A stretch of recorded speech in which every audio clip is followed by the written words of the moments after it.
Last year, Sandra lost her husband and then her much-loved dog. Since then, she's found that eating has been a way of managing emotional pain, particularly at night. She's always cared for people and animals, and the loss of her husband and her dog have left her reeling. To make things much harder, just before the pandemic, Sandra and her husband had moved hundreds of miles to start a new life. Lockdowns made it hard to meet new people. In a short space of time, this energetic and gregarious woman found that her social world shrank. Now that she's on her own, evenings are particularly difficult because it's then that she feels the loss most keenly. Sandra's emotionally driven nighttime eating had led to weight gain and her health was suffering. She was desperate to get control of this nighttime eating. I'm a psychologist, and in this video I'm going to explain that when you're eating to try and deal with painful feelings,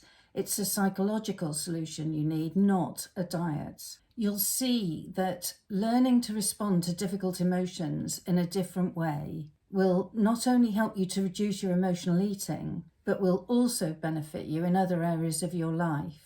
Then I'll show you a new way to think about self-soothing that you might not have considered before, that will allow you to ease painful feelings without food. So let's start by thinking about emotional eating. Emotional eating is fundamentally about emotions, not so much about food. It's important to recognize that your eating is an attempt to cope with the emotion. Research shows that people with high levels of emotional eating should not focus on calorie-restricted diets, but instead should focus on developing emotion regulation skills. This is particularly true because if in this situation you try to cut down on your eating, you might unwittingly be reducing or removing your key coping strategy, in which case it could make things worse rather than better. In fact, restrictive dieting itself is a risk factor for emotional eating. So if you're pushing yourself to follow a weight loss diet, but you can see that emotional eating is what's driving your overeating, please ditch the diet. Let's look at emotional regulation. What is it about unpleasant feelings that drives us to overeat? Well, negative emotions are aversive states. We want to get away from them. It's natural to try and get rid of a horrible feeling, but what I know as a psychologist is that this experiential avoidance of negative feelings keeps us stuck in a cycle of feel, avoid, repeat. When you learn how to free yourself from this cycle, you no longer need food in the same way. Emotional eating is like eating your feelings. What happens when you eat your feelings is that, in effect, you're using your olfactory system to calm you down. Tastes, textures, aromas stimulate and soothe,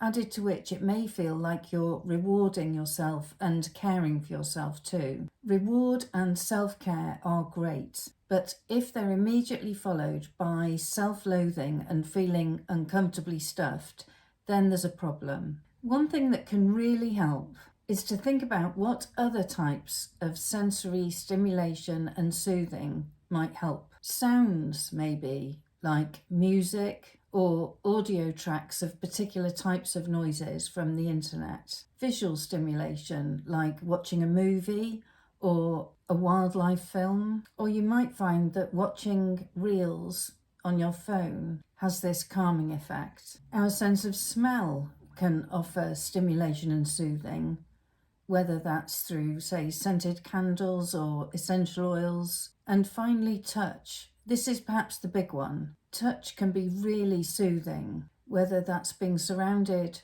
by soft fabrics, cuddling a pet, or self-soothing through touch, maybe what's called havening, or placing a loving hand on the part of your body where you feel the stress, or the way that the sense of touch is affected by water, so having a shower or a bath. You can choose a mix of these sensory modalities like Sandra has. She's created a haven in her living room where she's got a fleecy cover on her favourite chair. She's set things up so she can have soft lighting and scented candles. When she feels the need in the evening, she lights the candles, makes a hot drink, and snuggles up on her favourite chair to watch her latest box set. She still feels the grief, but she knows she is caring for herself in this pain and not pushing it down with food, and that is really helping her. Whatever sources of sensory stimulation you choose, be sure to breathe steadily and focus on your breath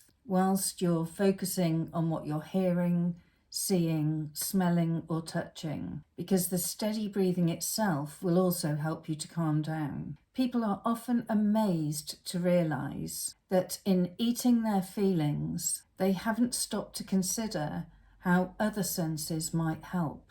Broadening their awareness to their other senses not only helps with the feelings, but it also gives them a sense of having greater control. It's important to mention that if you're struggling with overwhelming feelings, which are affecting much more than just your eating, you may benefit from psychological therapy or from medication. I suggest you either talk to your doctor or contact a mental health charity, like in the UK that might be Mind, to start finding appropriate help. If you're struggling with emotional eating and would like my professional help in reducing this and feeling more relaxed around food so that you can lose weight and keep it off, hit the link in the description below to apply for a free eating pattern analysis call with me, where we'll look at your particular eating patterns and devise a plan to suit your particular situation.